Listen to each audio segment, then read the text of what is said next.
মেঘনা আলম আছে, ওনাকে ডিটেনশন দেওয়া হয়েছিল, স্বরাষ্ট্র মন্ত্রণালয় ডিটেনশন দিয়েছিল।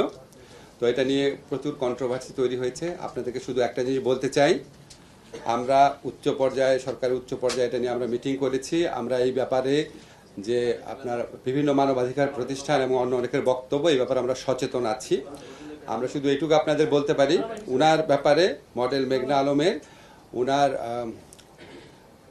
ব্যাপারে কিছু তদন্ত পুলিশ করছে এবং ওনার বিরুদ্ধে কিছু অভিযোগ আছে, সুনির্দিষ্ট অভিযোগ আছে। কিন্তু ওনাকে যে প্রক্রিয়ায় গ্রেফতার করা হয়েছে, স্পেশাল পাওয়ারস অ্যাক্ট, সেটা সঠিক হয় নাই।